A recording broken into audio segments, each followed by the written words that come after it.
lagi kawan belajar, perkenalkan saya Galih sebagai guru di SMK 1 Ponjong. Hari ini kita akan belajar bersama tentang penggunaan alat ukur silinder bore gauge ini ya. Nah, ini digunakan, alat ukur ini digunakan untuk mengukur diameter silinder baik untuk motor maupun mobil. Nah, alat-alat yang kita perlukan untuk pengukuran diameter silinder antara lain adalah jangkar sorong, kemudian ada mikrometer ya, seperti ini. Mikrometer dari yang kecil sampai yang paling besar ukuran 100. Kemudian bore gauge sendiri. Setelah itu ada alat bantu untuk memegang mikrometer, yaitu mikrometer stand. Ada buku manual yang tentunya sesuai spesifikasi dari mesin ini. Baik, sebelum kita masuk, saya harap teman-teman sudah bisa mengkalibrasi jangkar sorong maupun mikrometer ini ya.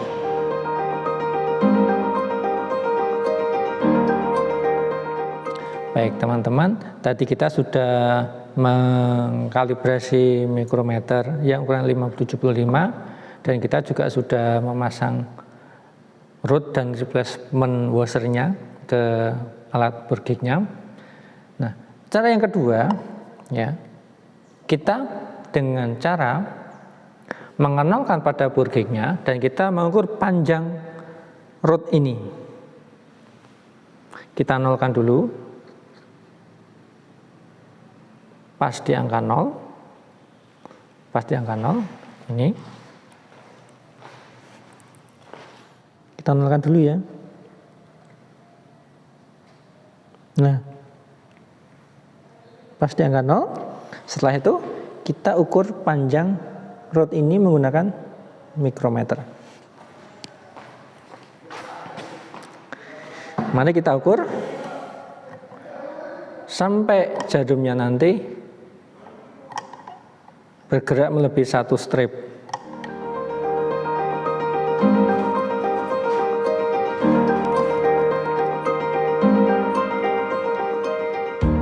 Satu strip saja sudah cukup, kita kunci. Nah, cara yang kedua ini adalah kita membaca hasil pengukuran mikrometer untuk mengukur panjang root ini. Nah, kita lihat hasil pengukurannya. Ini berarti 75,76 ya. Cara apa? Cara pembacaannya ya. A skala utama itu 75,00. Kemudian B ini yang ukuran kecil tadi yang setengah mili ya, kelihatan tadi ya 0,50. Nah, ini yang C ini skala putar. Skala putarnya tadi 0,26. Kita tambahkan 6, 7, 75,76. Ya. Nah, tadi kan kelebihan 0,01 ya, atau 1 strip ya. Nah, kita tambahkan 0,01. Berarti 75,77 mm. Ini adalah patokan kita untuk mengukur diameter silinder. Nah, perlu teman-teman ketahui nih, ya, pada diameter silinder itu ada dari tampak atas, ya, di tampak atas, ada X, ada Y, dan ada tampak samping. Jadi ini ya, tampak samping, atas, tengah, bawah. 1, 2, 3. Nah, cara pengukurannya nanti kita cari X1 bagian atas, Y1 bagian atas, X2 bagian tengah, Y2 bagian tengah, dan X3 bagian bawah, Y3 bagian bawah. Nah, X1 berapa nanti hasilnya? Nah, nanti hasil pengukuran Burkik ini kita kurangi dengan angka patokannya ini. Jadi 75,77 dikurangi hasilnya nanti. Dan Y1 75,77 hasil kurangnya nanti. Nah, kita coba. Yuk, kita ukur langsung ya. Nah, kali kita di silinder 1. Kita masukkan di bagian atas.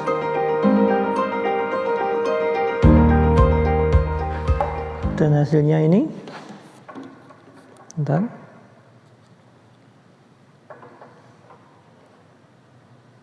Yang paling tinggi menghasilkan 0,21 ya, 21 strip.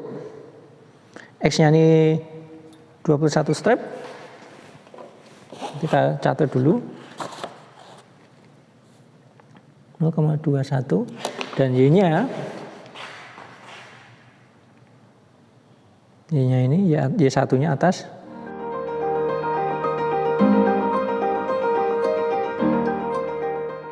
(26 strip).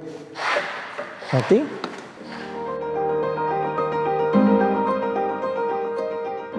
(0,26). Kita kurangi aja. 7 kurangi 1 6, 5, 7,56, yang Y1-nya 1, 5, 7. Nah, ini adalah diameter atasnya. Itu ya. Nah, itu teman-teman yang bagian atas yang X2, Y2, X3, Y3 pun juga sama caranya. Seperti tadi ya, yang satunya. Baik, mari kita mengukur diameter X2 di bagian tengah dan Y2 juga bagian tengah. Ya. Kita turun di bagian tengah, kira-kira bagian tengah ini. Terus kita goyangkan burkiknya sampai menghasilkan angka rentang paling besar. Dan itu didapat rentangnya hasilnya 28. Itu X-nya 28 dan Y-nya 25. X-nya 28, Y-nya 25. Langsung kita kurangkan. 0,28 ini 0,25. 75,77 75,77 kita kurangi 75,49 ya. Ini kurangi 75,52. Ini yang bagian tengah. Yang bagian bawah bagaimana? Kita lanjutkan lagi. Kita taruh di bagian tengah itu. Kok tengah? Bawah ya? Mana ini? Iya. Nih, ke bawah ya. Ke bawah. Dan kita cari, kita goyangkan burkiknya sampai angka rentang paling tinggi. Hasilnya 33. Yang Y-nya kita goyangkan 30. 33 dan 30. Nah, kita terus ngitung lagi.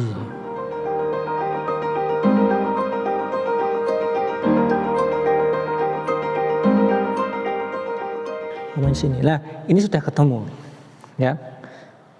Ternyata kalau kita lihat angkanya dari atas sampai ke bawah ini yang saya kotai,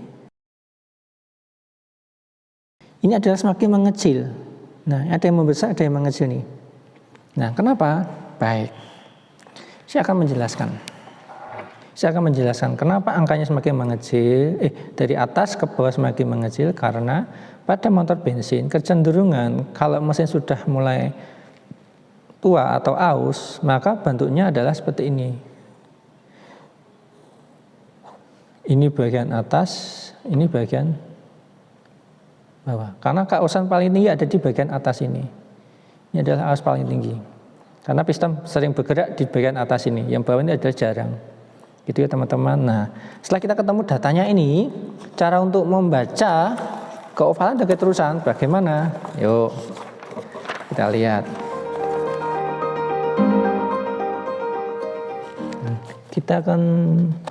kita akan mengukur keovalan dan keterusan. Keovalan itu didapatkan dari diameter X1 dikurangi diameter Y1, atau cari angka yang besar kurangi kecil.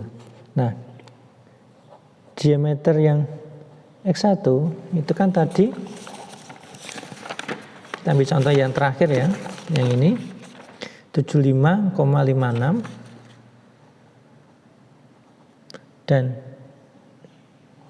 salah, Y1 itu 75,51, maka keovalannya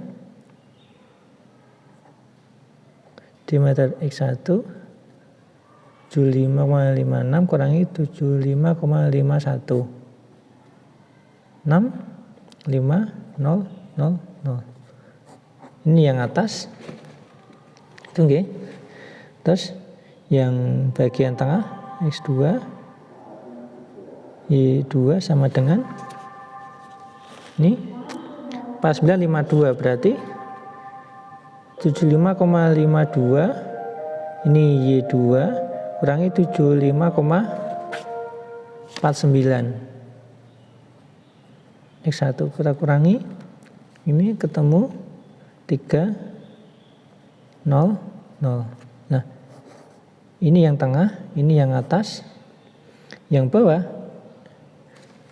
itu kan berarti 44 sama 47, berarti Y2 kurangi Y3 ya. Y3 75,4. 7 kurangi X3 ketemu nih 75,44. Kita kurangi 3,0. Nah, kita jumpain ya, atas, tengah, bawah. Nah, dari keovalan bagian atas, tengah, bawah, yang paling besar adalah bagian atas. Nah, ini yang jadi datanya yang paling bagus ya, yang kita ambil keovalan di bagian atas. Maka keovalan sama dengan 0,05 mm. Itu jawabannya. Itu. Nah, kalau ketirusan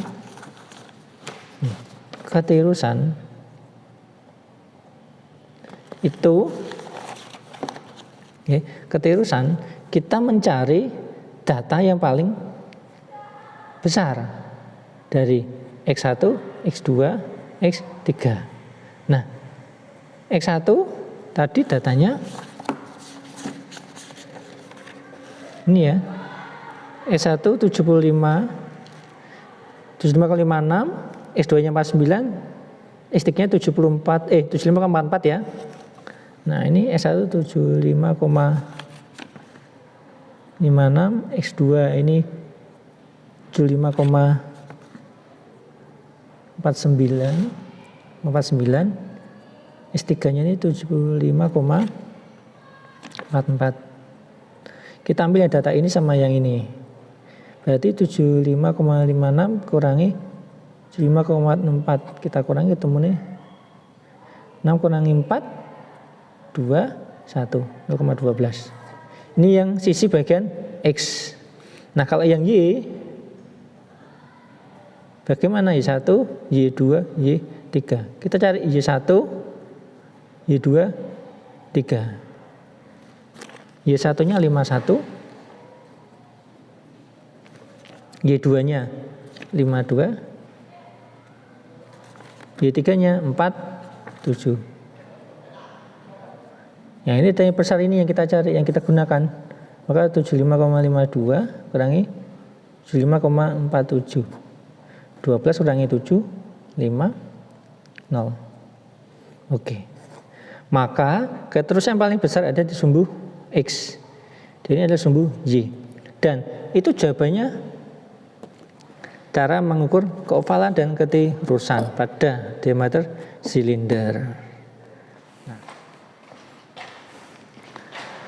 Nah, gitu teman-teman ya, cara penggunaan silinder bore gauge untuk mengukur diameter silinder pada mesin mobil Kijang 3K menggunakan alat ukur yang lain yaitu jangka sorong, mikrometer ya.